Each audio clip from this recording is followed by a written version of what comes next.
How about it? Dean got through with me. He said there's no business without prospecting. Oh.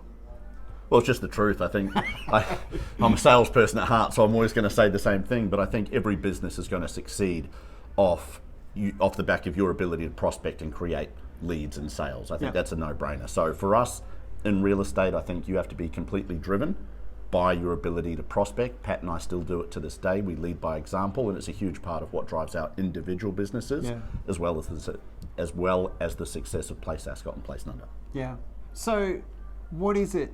Everyone knows, like a diet, they know what they need to do, but they don't do it. You've said that drive, that, I don't know, what is the drive that you've got? Well, the drive for me came out of necessity, right? Because I needed money. I needed money. I was living in a country, I didn't have any support from my parents, so it came down to actually, I borrowed the last $10,000 my mum had to pay rent, and at 32 years old, that was not a great feeling. So 30 years old, I think. So for me, it came down to just absolute necessity, and the only way I was going to get myself out of that situation, it became very clear, was to prospect, to pick up the phone.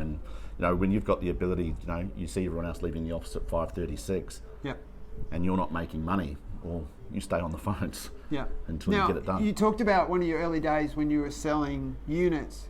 They weren't owner occupied, so you had to get on the phone to find the so that was the cloth that I was cut from, right? Because I was selling 1-bedroom apartments, 2-bedroom apartments, which was a huge investment market.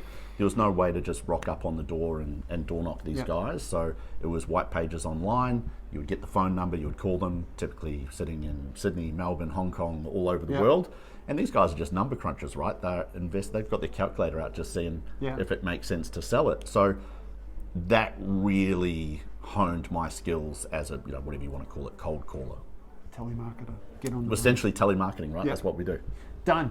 Cheers.